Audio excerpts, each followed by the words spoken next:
Good morning, everybody. I'm Evelyn Thorein. I am your host for the next 2 hours.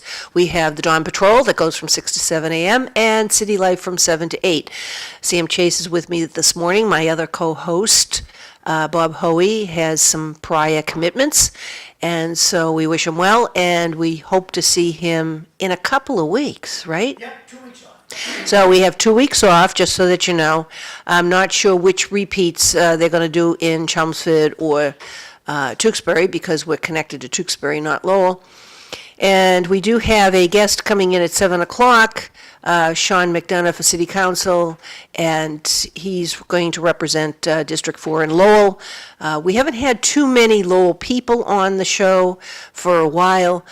Today is Juneteenth, and it's a national holiday, and so a lot of people, aren't around, and they're taking 4-day weekends, which was reflective of the traffic yesterday.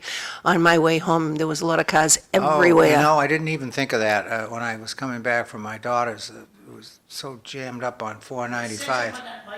Yeah, and I didn't even think of that, but that's the reason. Okay, I thought, what's going on? Yeah, because most schools are out. Right, exactly. So because most of the schools are out, colleges are out. Westford's still going to school, though.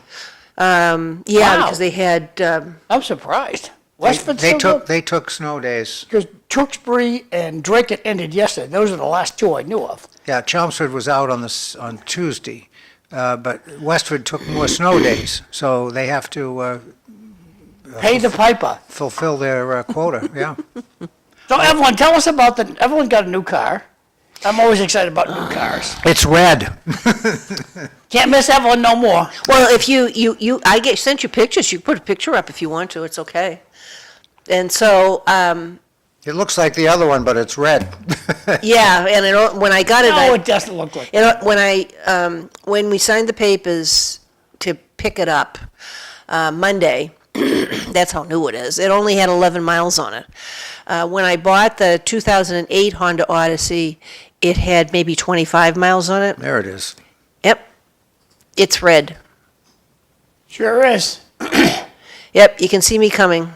It's funny though, in that photo, it looks kind of orangey, but it really isn't. It's more red. Yeah, it's however it's being Yeah. transmitted to the screen. And of course, yeah. we're looking at a monitor. It may be different That's true. on television. But It may actually look red. It's fire engine red. Trust me. Oh, yeah, it's great. And they haven't made colors for quite a while. So my other Odyssey, they called it green, but it looked silvery. So this is just fine. I mean, it's something to drive. The other van, we were at the lake and Glenn was Tell them cutting how up many some miles trees. you had on it. I had 267,000 miles on the 2008 Honda Odyssey at 17 years old. You got your money's worth. And so I think after 17 years of owning a vehicle, it was okay to buy another one. That's how I justified it. It's very smooth driving. It's very quiet on the interior. The other car obviously was a lot older. Things have a tendency to deteriorate, but the inside of my 2008 is just fine.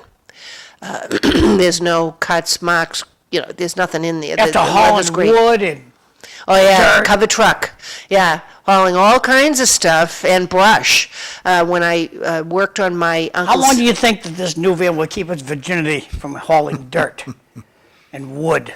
Next week? She picked up my wife the other night to go to the ATF, and Candy came back, and I said, "How did you like Evelyn's car?" And she said, "Oh, it rides nicely, but she already has stuff in the back." I said, "Of course she does." That's Evelyn. Right. I had a blanket in the back, so that if I have to put anything down, Right. I always put a blanket down, an old one, or towels or something like that, to protect the carpet that's in Yes. in the upholstery. Yep.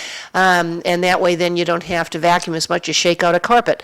A blanket. So I did that for 17 years in the van. Yeah, I do the same thing in my cars. Yeah, so I think Glenn was a little bit perturbed because I had trimmed a lot of shrubbery at my uncle's house, and a lot of it was holly, and it did scratch the interior of the back of the car, but it doesn't look bad, if you know what I mean. It's not a big deal for a 17-year-old car, or van, or whatever you want to call it. This particular one, there's a lot of electronics on it. I'm not overly thrilled because there's less stuff that you can replace on your own. You've got to go to somebody that knows what's going on. So I'm not sure what the repair rate is. So we bought it at New Car in Westford, Mass. Now, is And- that, It used to be Bach. it's not Bach anymore? No, it's That- New that- Car. That was my question. So, It's new, Nucar. so did Bach sell it, or did they just rename it? Do you know? I have no idea. I'll have to check that out. But I think they have a Facebook presence. John could check on that. Why should we promote them? Did you like them that much? They were very nice. I like them. Yeah, they were very nice out there. We Yeah. had done business with them. How did you find them? Very informative, very friendly. How did you find them? That's what I said. They were informative, they were friendly. No, he means, how did you locate them? Oh, How did you know about them? find, I Right. thought you meant the people that I talked to. Yeah. Okay. Glenn knew about that location because we had taken my other Odyssey out there for a repair in Well, the you- past. And where you live, it's very near where It's everyone only lives. 10 Oh, minutes dear away. house, I got you. Yeah. Yeah, it's only on So- 110. Makes sense. And so it's beyond the Four Corners. There's no in West- Honda, is that the closest Honda place? Yes. Yes. Okay, good. So we wanted to be a little bit more local. They're When- very, very good for service, because my wife has a Honda Pilot that's 9 years old, and we take it there for service, and I've been, and you know me, with cars, I'm Mm-hmm. about as picky as they come, and they're very, very good. We had to have the timing belt replaced on the Pilot. You're supposed to do that every 90,000 miles, and I priced it, and they had by far the least expensive price for doing the timing belt. And I also bought tires from them. Now you say, why would you get tires from a dealer? They had the best price. What they charged me for tires was better than any of the tire shops around, okay? And, normally I would go to Stansfield because I like to give him the business, and he does very well too. But while the car was in for service, it needed tires, and the guy said, you need tires, and I said, on a lark, I just said, well, how much? And he said, I couldn't say no. I mean, the car was right there, and the tires were terrifically priced, so I got them. First time I ever bought new tires from a car dealer, right? Well, we usually buy ours from Town Fair Tire. Yeah, usually they have the better prices. We had been going up to Nashua, but Glenn now goes to, because of the, I don't know why, but he goes out to Littleton. It's on Yeah, it's right at the 2A, intersection, it's yeah. right at the intersection. 119. Right. Yeah, so it's right there, and it's We easy go to to get Schlott Tire in Tewksbury. Schlott, yeah, they're good. Everybody has something different, and, Schlott's and good. sometimes you kind of like shop around and you find places and you like them or you don't like them, and then you don't go back if you don't like them, and you continue service and you advertise. Like this morning, we're doing like free advertisement for everything, but it's not on purpose. Advertising is when we get paid. We're not getting paid. Promotion. No. Well, no, and the other no, thing none of is, us none of us have a salary. We're talking about local businesses, okay, which I don't think, get any which I think perks. is good, okay? So, like John says, Schlott is a local business in Tewksbury, and that's good. I generally go to Stansfield Tire in Lowell. Yeah, good company. Yep, and, Glenn has gone there in the past for some things. and they're very good. Yeah. They're very good. And the thing is, if you've got an emergency, generally they'll take you right in if they can. So, Well, also, we know them. well, yeah. I mean, I've known Eric and the Stansfield family for years, right? We all have, because they live in Chelmsford. Yeah. So But anyway, as far as this particular car. vehicle, whatever you want to call it, I mean, it's a van, it's not a truck. I mean, the Tahoe is like a truck, and it's a little bit more. It is a You truck. f- It's you on. feel, Yeah. You feel the road more. Well, the difference is that the Tahoe, being a truck, is a traditional perimeter frame vehicle, which means you have a separate body that's bolted on a ladder frame. The cars are not made that way anymore, and neither is the van. The van is what they call unit construction, so there's no separate frame, okay, which is why you get a tougher ride on a truck, but it's the body on frame construction is a more rigid and rugged construction, which is why you have them on trucks. Well, right? yeah, because usually you're Right. hauling stuff, and the reason we had a Tahoe was to haul the trailer and the tractor and things like The that. unit body cars, the biggest downfall is that if you get into an accident, very often they're totaled because the body itself is part of the structure of the Evelyn, car. will you tow your tractor with this? No, No, Okay. No. you can't, her you car, could, I could tow, I would assume, not to interrupt you. Yeah. But I assume I could tow the lawn tractor. 1,000 pounds would be the limit on your So- vehicle. Okay. Yeah. But I'm not going to do that. We already have a vehicle That's to what do the that. trailer weighs, 1,000 pounds. Yeah, towing. Well, it's a little trailer. Front, is that an all-wheel drive or a front-wheel drive? Front wheel. This Yeah, is a front-wheel drive. Towing with a front-wheel drive is not generally I recommended. don't think it would be great for the transmission. No, it isn't. It isn't. Because we adjust things on the Tahoe when we tow. But the last time Yeah. that we had gone to the lake, we brought the tractor up and the gas-powered log splitter. So it definitely was a lot heavier. And Probably, but we the have Ta- a the lot Tahoe- The of, Tahoe will handle that. we have a lot of trees that have been cut and chopped that need to be split. They were rotten. We don't normally take down trees unless, number one, it's unsafe or it's rotten, and one of them was definitely rotten. If you do gardening, it would be, I'm not up there often enough to have gardens up there, or a tremendous amount of landscaping, greenscape, or whatever they want to call it. But the middle of a lot of the logs were that hollow. And some of them were even bigger because the tree was like this. So you could take those stumps and put them, or those logs, and put them this way, and then like- plant in the middle. Sounds like termites. Well, and the ants. I don't know if it was termites, because I didn't see any evidence of termites, but we do have a lot of ants. Yeah, ants will do the same thing. And, but anyway, now we have all that wood that we have to split, and there were branches and Well, there you and go, things. The but- guys came, But now you can burn it in your pit. yes, well, we don't always burn the logs, but we do burn all of the branches. A couple of years ago, we had an ice storm late, and it took down a lot of branches, it took down trees, because we own over an acre, so it's similar to Chelmsford when we've had ice storms here, we've had damage, and so we're getting to a minimum, I think, of number of trees that make it look like it's more of a forest, rather than a yard in both locations. So we'll see how that goes, but it's been rainy up there, which is not a problem for me, because I'm not doing outside work, but if you're on a boat, it really kind of, no pun intended, dampens your day if Yes. you can't go out. So anyway, so the, this particular vehicle that I have, like I said, has a lot of electronics on it. It's going to take some time to get used to it. It took me time to get used to the 2008.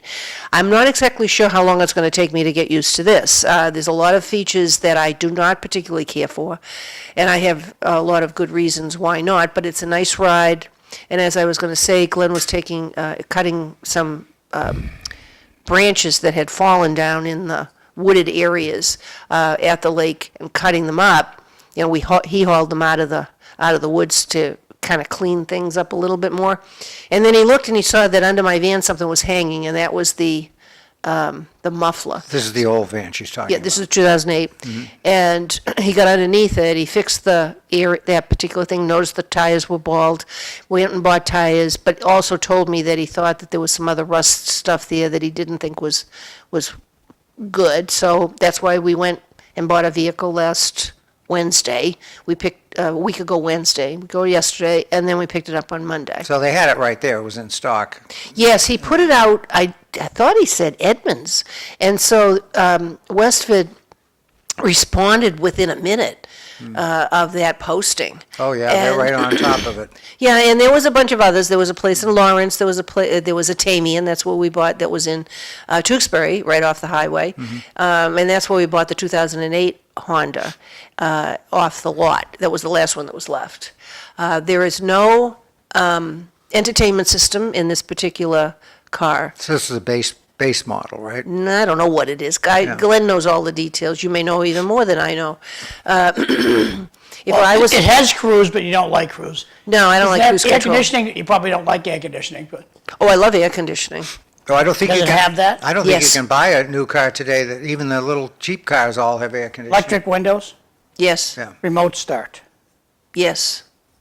Yeah. Nice stuff. I don't mind the remote start either. What I do mind is that if I come to a stop at a light, the engine shuts off and then it shuts You back. get used to it. Right, but you can disable it. It has the echo thing where if you are not putting the strain on the engine, then you go to half cylinders, 3 cylinders, because it's 6-cylinder engine. I don't like that either. And I don't mind that because you get great mileage. So I'm okay with that. Mechanically, it's not and- good for the engine. And I can, well, on highway driving, it's not so bad. So I can disable that also. Glenn had looked into disabling the 2008, but he said, and he bought the stuff to do it. I don't know if he returned it, but you couldn't. Everything was welded together and glued together so that you could never figure, you couldn't put whatever this device was on it to disable that because there was a strain on that particular engine because of the age of the engine. Anyway, I think we've talked about cars enough. We'll see how It's this red. goes. Yeah, it's red. It's definitely red. And it was funny because when we were going to replace this vehicle the last time, when we had an issue with it, and he said, well, if we get a new vehicle, this is probably like 5 years ago, what do you want? I said, red. And that's where we went. We went with red. I do not want a white vehicle. It shows dirt. I didn't want a black vehicle. It shows salt and all kinds of stuff. When you have some of these other vehicles, there's less of that. You bring up a good point about the color, because you're right about the white and the black and a couple of others, but red, even though it's a bright color, is pretty good about not showing the dirt and stuff. That's I think everybody likes a red car. I don't know anybody who doesn't like a red car. Some people have more preference over black. I mean, my sister would never buy a red car. Yeah. So that's where that goes. Yeah. And I have friends that would, I don't think that you guys would buy a bright red car. Yeah, I would. I had a Volkswagen that was red years ago. Yeah, I liked the Yeah. red. I had a red 1995 Windstar. Apparently they don't make those anymore. And No, they don't. I don't remember, well, I turned that in, we donated it in 2008. And that's how long I had that car, from 1995. Now, So I have a tendency to keep vehicles a long time. Glenn takes very good care of them, changing the oil, and doing a lot of his own work. We do have a great mechanic if we need to have any kind of other things happen. And If you don't, the way the cars are engineered today and the quality of the lubricants and so forth, which has improved 1,000-fold, even in the last 30 years, the lousiest motor oil you can buy today is light years ahead of the best motor oil you could have bought even 25 years ago. That's how much the lubricants have improved. So with the improved lubrication and the way the engines are manufactured today, if you don't get 200,000 miles out of your engine, you've got a lemon. Okay, you really do.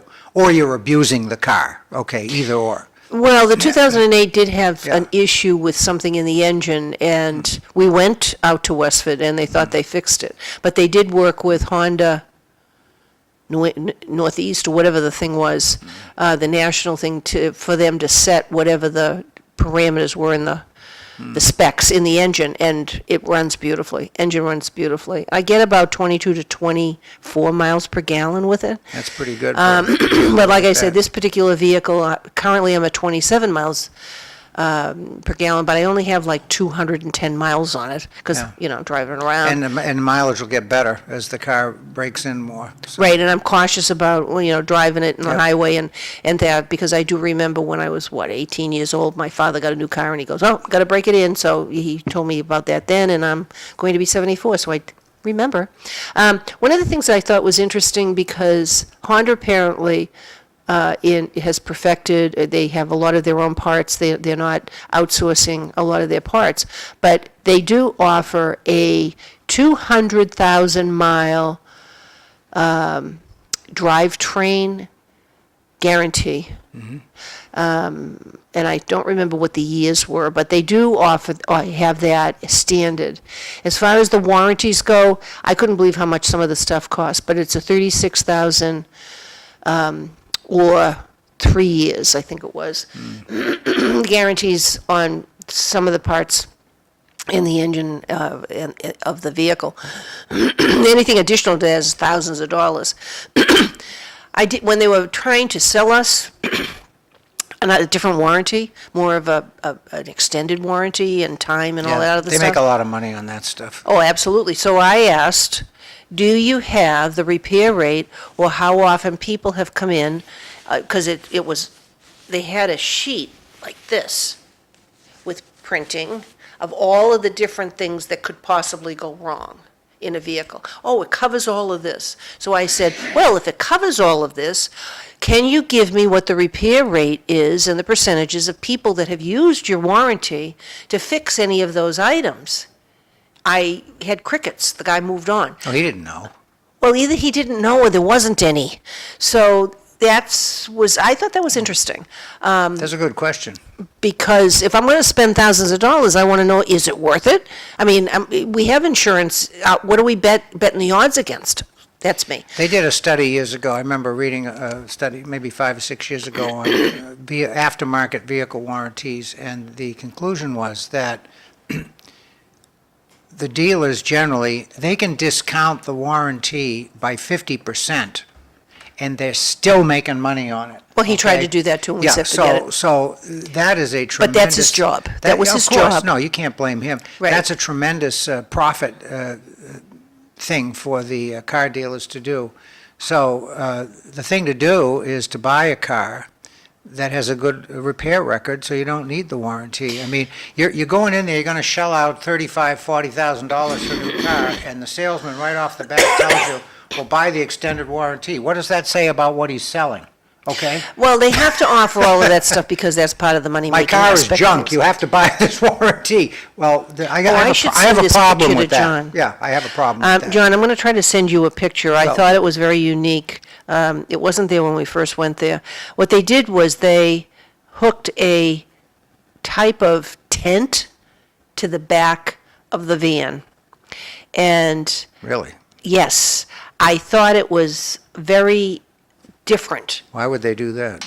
Well, because if you want to go camping, They were demonstrating that yes, how you feature. could do Okay, that. I see. All And right. so I took a couple of pictures. I thought if you want to go camping and you That's want to be off the You're sending ground, that on. I'm going to send it on Messenger. You said that was the best Messenger, okay. way. I haven't done it yet. I'll look. I will let you know. Well, now that's interesting. So do you have to buy that? I didn't ask questions. Okay. I'm not going to do it. You're not going to do it. But I thought that was, Well, what's wrong with putting a mattress in the back and sleeping in the car? well, it depends on how many people you have. If you have four I ain't people can't bringing lay in the back of the whole- car. I'm not bringing the whole clan. I'm going to bring me and maybe my wife, and she ain't going to sleep in the back of a van.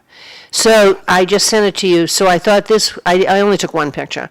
And what it does is it goes, you put the back hatch up, and now you've expanded your space. So you've got sort of a mini camper Yeah, type see? thing. Isn't that kind of neat? Oh, yeah, that's good. I like Yeah, that. because I have at least one child that likes to camp. So Yeah. this is the car? Yes, Okay. yep, and that's whatever the tent is.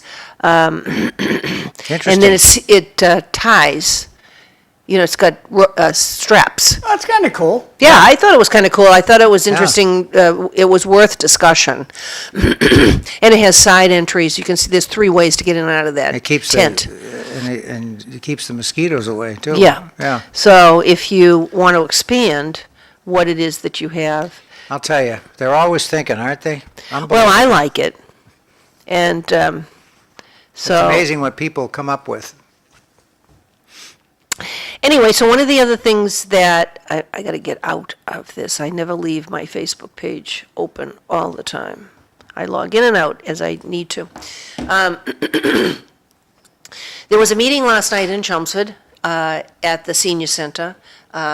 Glenn went because I had been doing so much traveling and stuff. I watched it on television. You said you watched it Yes, I on did. television. It was on Chelmsford Local, on Chelmsford Telemedia. They did a nice job And- televising. Yes, and I tried to access that this morning to see if there was the YouTube on it or anything, and I couldn't find it, but that doesn't mean it's not there.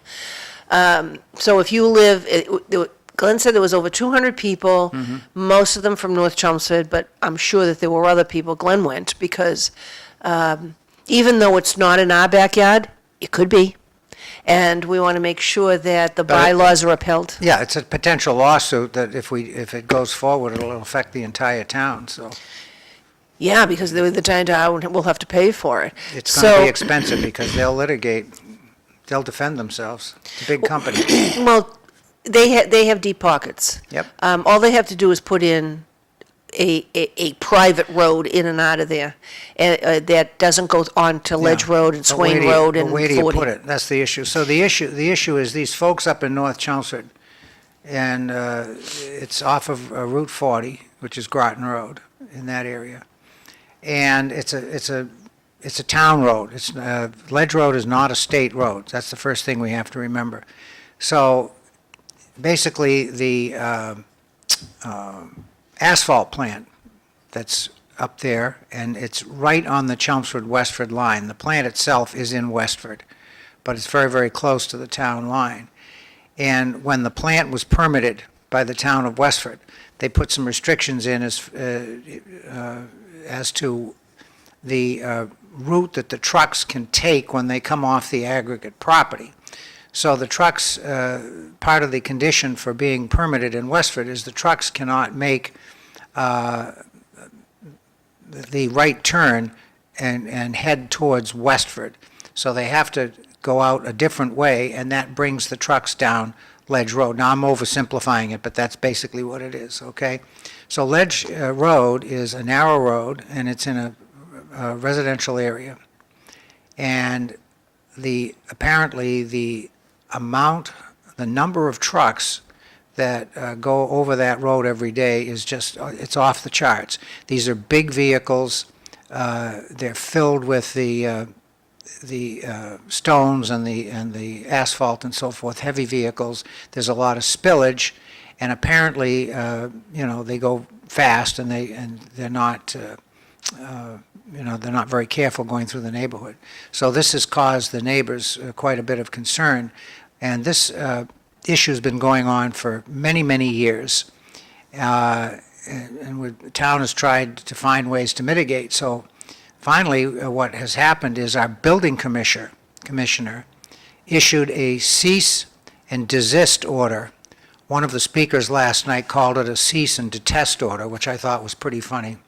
I don't know if you caught that or not. No. Yeah, I thought that was I didn't interesting. listen to the whole thing Talk- because talk I get about- yeah, talk about a play have a of certain amount words. of anxiety over But these anyway, things. cease and desist, and so from a zoning standpoint, where the road is, it's RB zone, which is residential, single-family zone. And the essence of the cease and desist is that the trucks going through, on that road, through that residential area, are in violation of our local zoning code that says for that particular zone, the RB zone, the truck activity can't go through there because it disturbs the residential character of the neighborhood. So when I first read the cease and desist, I thought, I don't know. From a legal standpoint, this may or may not fly. But after listening to the discussion last night, and apparently there's a Supreme Court case. Now it's New Hampshire, but it doesn't matter. It's the same idea. And I think it was the town of Atkinson, and there was a similar situation going there, and it went all the way to the U.S. Supreme Court, and the Supreme Court sided with the town. So I'm going to have to look up that case and read it, which I haven't done yet, because, again, I just saw the thing last night, to see if that applies. But we're pretty careful in Chelmsford about doing such things. Our building commissioner is pretty astute, and if they didn't feel there was some legal basis for issuing that order, I don't think he would have issued the order. I don't think it was arbitrary, No, it was not arbitrary. and but that- I'm surprised how long it took to have him do that. That's one of the, well, I do give the attorney that was representing aggregate, he was very good. He was very good. If Yeah. I wanted something, if I wanted representation like that, I'd hire this guy. But he had Yeah. enough time to do all of that stuff, but John, do you have a question? Yeah, Okay. Turning the page, yeah, can those trucks go down that road this morning? yes. So there was no change? No, I'm sorry, I'm sorry, I didn't get your question. No, No, they upheld the cease and desist. The zoning Last night board they of voted appeals positive. unanimously said, we're going to uphold this. So if they go down their road today, they're in violation of the cease and desist order. And what'll happen? It's up to the building inspector to determine if there's a fine per truck, or if there's something else that can be levied against the company because they have violated that. Right. One of the arguments is, well, there's another company that also that uses that road. I don't know how they Get do. their product out? I don't know. Well, they can They can't go to Westford, they can't go to Chelmsford. Right. Well, they could go to Westford, but then they're limiting how many trucks, because I think they said 200 in one direction or another. But the problem is that there's another business there, and that is the asphalt plant, and those trucks have to leave there also. So, The asphalt trucks, can they still come to Chelmsford? but they're not using Ledge Road to do that, yes. I don't know, the question is, can they cut through? Yes. Chelmsford? Okay, thanks. Yeah. Because that's- just Ledge Road is the only thing It's like a private road at a dead end. that's covered under the cease and desist. So I think the town's got a case. I do. So it'll be interesting, but they're going to litigate this. I mean, we're talking Aggregate is a big company, which is it's a multinational corporation. Like Evelyn says, they have deep pockets. They'll litigate this thing because this is a precedent-setting case.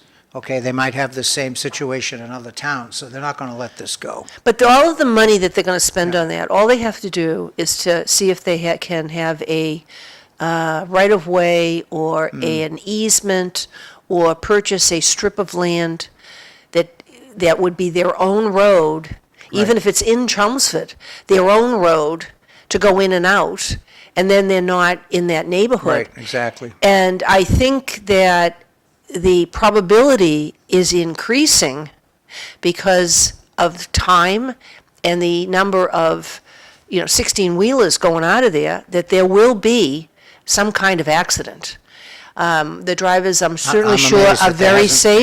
yeah, I'm amazed there I'm not hasn't saying that they're doing things, hit or miss, or that they're avoiding following laws and all that stuff, but usually only one truck can get by because they're so large, and they're going on to other people's property to pass each other on this road. And Yeah. that is another piece that isn't, that if somebody says, oh, just let them use the road, well, you live on a narrow road, two cars can pass, but not two trucks. And and one of the ladies had said that it takes her 12 minutes to get out of her driveway. Yeah, the road isn't designed for truck traffic. Yes, and if the road deteriorates, it's up to the town of Chelmsford to repair it. And usually that's what happens with trucks. So But- I think that we just wanted to let people have an update on things. Yeah. We did have we did have Bill Olson here to discuss it so that people would be aware of what was going on. Bill spoke very well last night. He was the lead speaker. Right, and one of the concluding speakers was Rodney Elliott. Yeah, and he did a nice job. Yes, and he basically told the lawyer, this is the law. We're trying to uphold the law. Yes, it's town law, but it's still law. And that's the difference. I mean, if this were a state road, nothing we can do about it. But this road is a town road. It's already been zoned. And it's already been zoned, and there is ample legal precedent. You see signs all over the place. On the local roads, not state roads, the town can restrict the type of traffic. You see signs all over the place. No commercial vehicles over 2.5 tons, okay, allowed. Okay, things like that. So if it's a town road, the town does have jurisdiction. I mean, it's not 100% situation, but the town does have some control over the traffic that goes over its own road. So I think we may have a pretty good case. So kudos to the building commissioner. I think that was a good move. And they did have town council there last night to weigh in. He didn't contribute too much. He wasn't asked too many questions. So, Yeah, but- do you think they'll get a court order to rescind this? That'd probably be coming out today. If I were this big company, Yeah, they'll go to court. They'll try to get an injunction. Yeah. I'll get whatever legal term it is Yeah, that. they will. They'll Tell tell- Chelmsford, Yeah. this ain't gonna work. That's the next step. You're Well, what right. it does is it shuts down their business. And so there Oh, yeah. was some other questions that was asked as a result of a stay order or whatever the thing was, and the answer was no. I mean, Once they can that use it, happens, and they it's- can thumb their noses at us, but if there's fines to be paid, maybe they will, I don't know. They'll move at the speed of the courts. Well, the police can enforce the order. Well, I wondered about something else. It would be up to the neighborhood if they wanted it. We need to know what the speed is of those trucks on that road. I mean, if they're traveling at 10 miles an hour or 20 miles an hour, that's one thing. But if they're going down the road at 30, they could restrict the speed limit, and you could have a police officer sit there and give tickets to anybody that goes over that speed So limit. what did they say? You can't use the road at all? Those big trucks can't use the road at all? Yeah, because it's going through a residential area. Evelyn, I don't care about the reason. I'm asking a Yes. question. Yeah, I did say yes. Yes. Thank you. Can't use their, so But when you I take an think we'll air, go to court today. when you take an aerial view, there is land that is adjacent to Route 3 It's not developed. that's not developed. Okay. I would You could assume that's also- also zoned Yeah. residential. However, they could have a warrant article to change that zoning if they purchase that land, or they have a right-of-way with Well, whoever owns the land. To the 100 people that work there, it's kind of like, Chelmsford put an audience and a little law in last night that you, be like, you can't go home. You can't leave your house, Ev. That's what they did to this company. There's 100 people who depend on the place for a living. And But this is not like new. They've known about this for a long period of time. They've known there has been issues, and they've done nothing but thumb their noses at Chelmsford saying, you It's can't been- do- it's you been can't eight- touch us. It's been 8 corporate years. does. That's what corporations do. Right. But if they were able to do a right-of-way, I don't know if they'd have to rezone it in terms of having an easement across property that's undeveloped. But I was thinking about all of that laying in bed last night because I couldn't fall asleep. And I thought that whoever the owner is of that particular property, if these people had an easement and they built a road, then I don't know if legally the owner of the property would be able to say, well, I'll take $1 per truck. No. So that might be something that might be of interest, because then that money could go into establishing Well, some to kind of John's other point, it'll be interesting to see how aggregate responds. To me, the best argument that their attorney had last night was the arbitrary and capricious aspect of it, because the cease and desist only targets aggregate, and there are other companies sending big trucks down that road. So that to me was his strongest argument. Right, but the other thing that can also happen is now the building inspector can say, we're just going to do it with everybody. And then it could come back to all those other ones. But I think Glenn had looked into, and I had asked Paul Cohen about a variety of things. But if it does go to court, they can, I would assume, subpoena all the records to see whether or not they're in violation of the 200 vehicles going in and out of there on a daily basis. And if they are, that's another issue. Anyway, moving on, today's, like I said, is Juneteenth, and why they picked it, the date, you can always look that up, but it's not an arbitrary date. That was the date, I think, that they went into Texas and told all the slaves that they were now free, because back in the 1800s, obviously, they did not have a means of which to instantly let everyone know what was going on in the world, or even locally, for that matter. They say it's the last documented instance of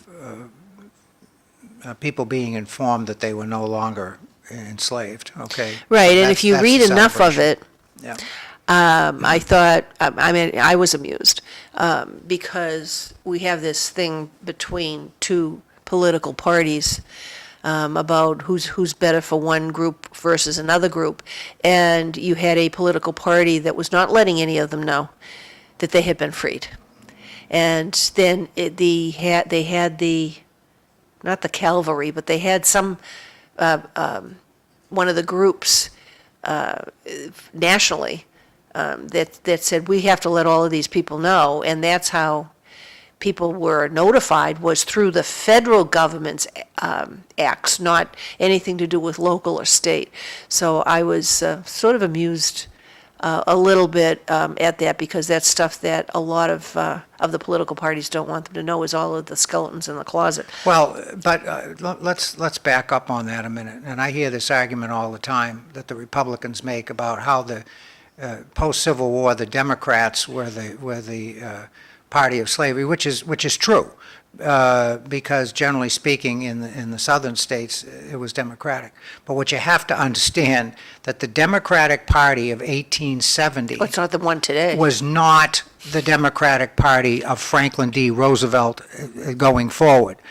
In fact, in the 1960s, in the early 60s, when the South was still almost overwhelmingly Democrat, the number of Republicans in the southern states in 1960 you could count on one hand. But after the Civil Rights Act was passed in 1964, a lot of those southern Democrats became Republicans. Okay, that's the part that they don't tell you about. Well, All right? I'd like to have So full disclosure. So in fact, when I was a kid, I can remember the coalition in Congress was Republicans plus Southern Democrats. That's how they always talked about it. And the Southern Democrats were conservatives, okay? If you looked at the Democratic Party, from a Roosevelt or a Kennedy standpoint, the Southern Democrats were considered very, very conservative, and a lot of them were more conservative than a lot of the Northern Republicans were. So you had a conservative faction back in the 30s, 40s, 50s, and early 60s of Republicans plus conservative Democrats. Those conservative Democrats, a lot of them became Republicans after the civil rights. The best example I can give you is Strom Thurmond, who was the governor of South Carolina, and then he became a U.S. Senator. The man was a Democrat. In fact, in 1948, he broke off the Democratic Party and formed the Dixiecrat Party, ran against Truman. Okay, but Thurmond, he's a good example. The guy was a lifelong Southern Democrat. But then when the Civil Rights Act in '64 came in, he became a Republican, and a lot of them did that, okay? So to go back and say, well, the Democrats were the party of slaves, that really is not accurate, in today's context. That's all I'm saying. Well, not in today's No, context. it is not, okay? And if Not that I'm defending Democrats, I'm not. I'm just, Right, but I I'm mean, in just giving you- clarification, yeah, though, let's- at the time. Let's be fair. At the time, Right. they had the opportunity also to free the slaves, and it was a complicated mess, and it just Yeah. happened that you ended up with Lincoln, and we had a civil war. One of the other things that I wanted to just briefly talk about, because I don't know if it was last week or the week before, we were talking about favorite television stations and all this other stuff. And one of mine is Food Network, and we had Ann Burrell died. Yes, she wasn't that old. No, she was my age. Oh, I thought she was younger. I thought she was like I 55. never heard of her before she died. Yeah, but you don't watch the Food You heard Network. of her now, though, right? I mean, she was I on. never heard of her. She had a lot of different programs that she was on, You don't watch the Food Network? and one Well, I'm a of them, consumer, not a creator. right, and one of You them eat was it, you don't watch it, right? one of them was the worst cooks in America, which I've always found fascinating. And she was definitely, a character. She got involved with the Food Network. She also had done quite an extensive cooking in different restaurants, and she had a tremendous background with the Culinary Institute. She had a pretty good following, apparently. Well, yeah, and Yeah. she was very well liked, and she was very nice, and she only recently got married, but it said that she was born in 1969, which makes, so she Born in was, no, she was 69. 55. That's what I thought. Right, she was Yeah, 55. That's what I thought. There was something else I was thinking at the time, Yeah. so, and she just had recently got married, because she hadn't been married Now, what before, did had she no die, children. do we know what she died of? At No, age but there was a 55? couple of things I looked up on Google, and there was different people weighing in. I think that probably the cause of death they're going to put on the death certificate from everything I read, and I'm no authority, I'm not telling anybody that this is, what it is cardiac arrest. But in order for everybody to die, they have to have cardiac arrest. So the question is whether or What not. caused it, right. What caused that? She was a celebrity that represented, I think it was juvenile diabetes and a few other things, but many of them do, but they're not diabetics. There was, that was like in her obituary, and then because she'd raised money, I would assume, for that particular No, entity. It's too bad when somebody that young, And then there was someone of her friends that said that she had colon cancer. So right now, we really don't know, but people are speculating, and it's unfortunate that we have to speculate. And sometimes the family has to get over the initial grief. I don't think you ever actually get over it. It just, you learn to live with it. yes. And so maybe we'll find out, maybe we won't. But there are different tributes out there. And on Facebook, you have the Food Network page. You have also many of the different personalities that was on the Food Network. And they're all weighing in on Facebook and some of the other areas. So that was one. And the other thing that I thought was interesting, I sent you an article, and they're claiming that there's quite a bit of energy in Alaska, but it's not oil. It's underground rivers, hydroelectric. So if we're looking at something that may be acceptable to some of the climate issue people, because even though it's frozen on the top during the winter, it's running. The water is running underneath. So if you That's want to good. check that out, I thought that was an interesting article that I read. We have, obviously, we have a lot of stuff going on globally. Karen Reed got off the hook yesterday. Yes, We got the war that's happening over in the Middle East, and that's flaring up big time. Yep, And the U.S. is going to get involved there. That's my take. I agree with you. I think you're And, right. I think that the U.S. is weighing, or the president is weighing the options of, do I take the He's gonna. 30,000-pound bombs gonna. or not? And we're the only ones that have them. But if we're going to look at this objectively, I don't believe that Iran has the correct responsibility of how to take care of nuclear weapons. I think the purpose of them having them is so that they can run the world and threaten everybody. That's my take. Why should we not believe what they say? That's what they say. Well, why Death should to we? America, death to Israel. Everybody who doesn't think the way we do is evil and has to be wiped out. They've been telling us that for years and years and years. Why shouldn't we believe them?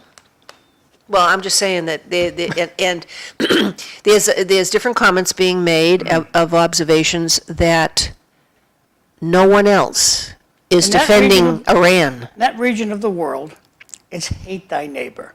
Pretty much. Hate thy neighbor Yep. since birth. Well, it's been like that It's tribal. Those people And have now they have Centuries. expensive weapons to kill each other.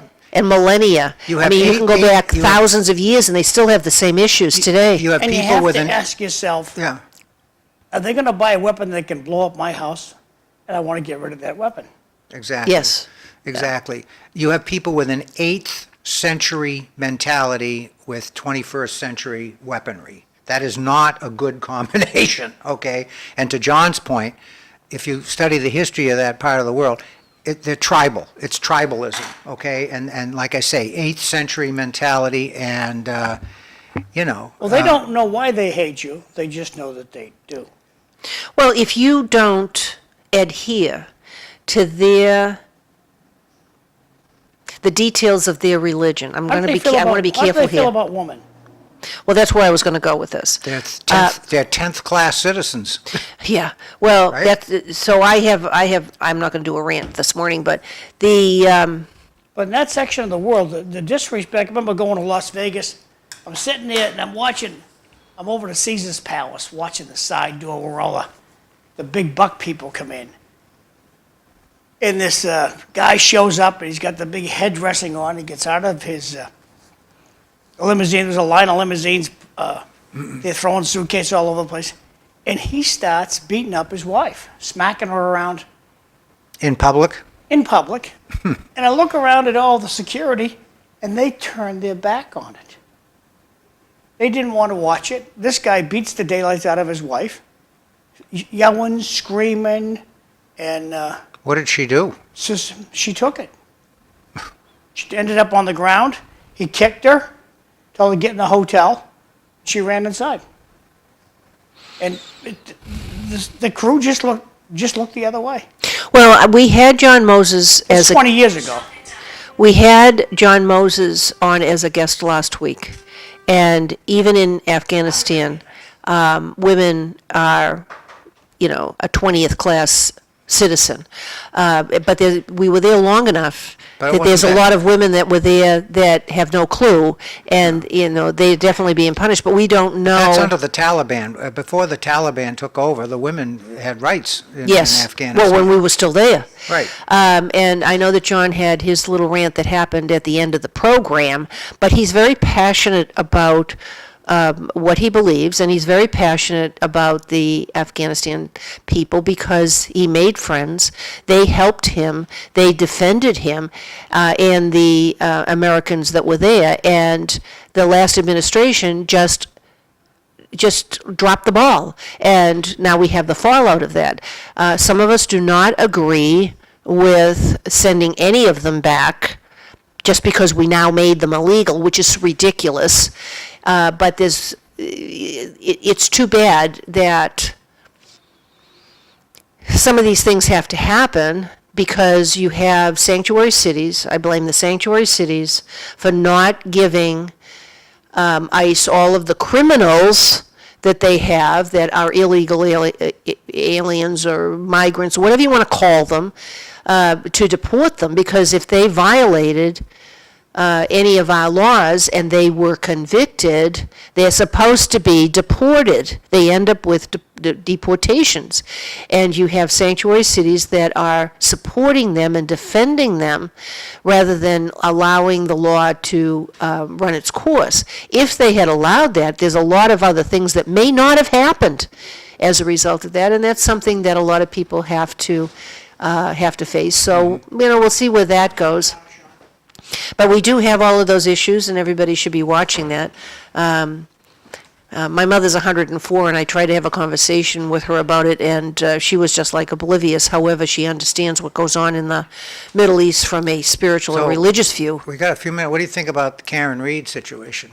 Thought that was unique because I didn't follow it 100%, and part of the way that her lawyers defended her was that the wounds that was on the body of the police officer were not conducive to being hit by a car.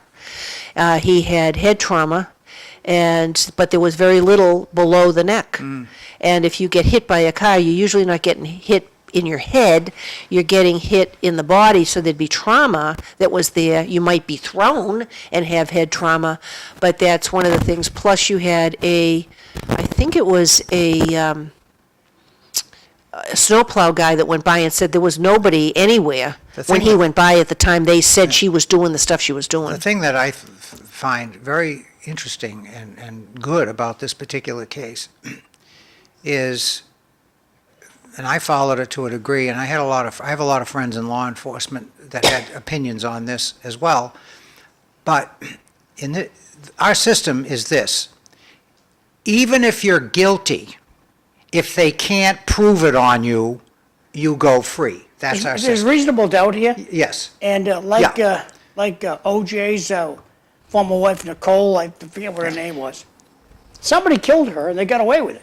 But Somebody killed this cop absolutely and true. is going to get away with it. Absolutely right. But under our system, and this is the way you want it, if you're ever charged and you didn't do it, you want our system, because whether you're guilty or not, they have to prove it on you. And even if you're guilty, if the evidence is weak and they can't prove it on you, you go free. And that's the way it's supposed to be. Now, in the OJ case, I agree with you to an extent, but that's different because they proved, in my opinion, OJ did it. They proved it on him. What you had there was jury nullification. The jury just said, we don't care what the facts are, the guy goes free, okay? That's not what happened in this case. In this case, the state did not meet its burden of proof. They did not prove beyond a reasonable doubt that she killed him. Well, they And had that's why- other- And that's why the jury acquitted Right, her. and they also had other information that yeah. that the police, And she may have killed him. the local police, She may have. were deleting texts. Right, but whether she did or she didn't, they didn't prove the case, okay? The other part of that I found interesting, again, I have a lot of friends in law enforcement, and most of the people that I talked to in law enforcement, cops, felt that she was being framed.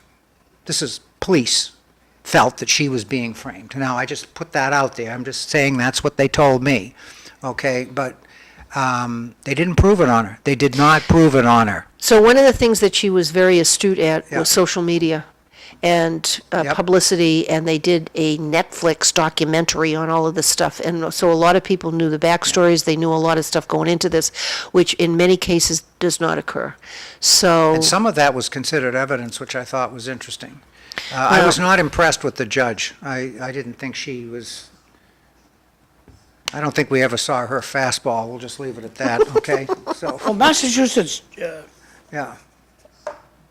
jury system, whatever, the laws in Massachusetts are broken every day of the week, disrespected. And so far as the judges are concerned, that's never going to change, but it needs to get changed. Oh, I agree. Massachusetts is terrible at this. Well, we have so many laws in the books, it's a good bet that you get up at 7 o'clock in the morning, and by 7:15, you've broken 5 laws, and you don't even know about it, right? That's how many laws we have in this state. So, I mean, it's crazy. it is crazy. Yeah. One of the other things, just briefly, So- is watch what you eat, not be careful what you eat, but the FDA has approved You are what you eat. True, a seafood that is manufactured in the lab. And Yeah, so, that yep. sounds awful. Right, there's articles out there, so make sure that you check that out. And if you can't afford lobster, monkfish, they said, is close enough to lobster for consistency and flavor. You'll never and convince my less wife. And we're going to go to break land. money. We'll be right back.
Good morning, everybody. Welcome back. This is City Life. We're on to about 8 o'clock this morning. I'm Evelyn Thoren. I'm your host for the next hour.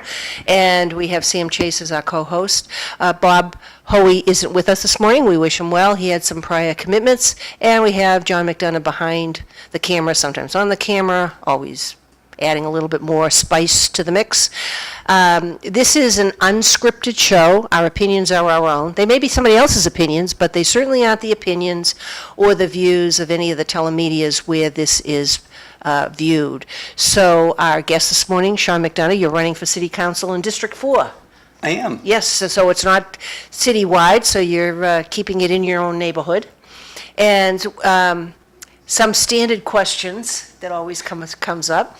This goes out to Chelmsford, and it is going out live as far as I'm aware for the 2 hours, because that's where Sam and I live. And some of those people do know people in Lowell, maybe in your area, but they may not know who you are. So why don't you just take a few minutes? We have until like 8 o'clock. So you take a few minutes and tell people who you are, your background, what do you do, anything that you think that... And why you're running. Well, that's the next question. Oh, that's after. the next question, all right. Hopefully you'll find us amusing. Oh, absolutely. Why not? So I'm Sean McDonough. I live in downtown Lowell. I live on Market Street above Brood Awakening. My wife and I bought that condo about 2 years ago. We rented for 3 years before that. I've lived in the city for 10 or 11 years, depending on how you start counting. I went to UMass Lowell. My wife and I both teach at Lowell High School. We have an 11-month-old. His birthday party's at the end of this month. That's me. I'm a special education teacher. I'm a returned Peace Corps volunteer. I speak Portuguese. It's getting a little rusty. It's been about 5 years since I had to use it reliably, but I do still speak. And yeah, I've never been on TV before, so this is the thing. This is the first time? This is a big first for me. There you go. Yeah. But this is a relatively easy thing because, I mean, you're in a living room. It's true. Which helps to have people feel a little bit more comfortable. And so, and we're not here to attack you. We're here to learn more about you and what your positions are. And so it's interesting. 2 of my children who are older than you are also graduated from UMass Lowell. One of them was in mechanical engineering, and the other was computer science, and then he ended up getting his master's from that. So they just wanted to commute. So that's where that was. Saved you some money. Yes, it did, and fees have gone up since that point because tuition is relatively low. So some people think that it might be cheap, but it really is not So cheap, what and was you get a your- good education. What was your major? So I have a history degree, which explains running off to the Peace Corps to get some sort of experience. to Okay, get a job. that kind of leads into it now. The Peace Corps, I find that to be very interesting because I'm 78 years old, so I remember when the Peace Corps was started. It was done under John Kennedy when he was president, right? And at the time, they looked at that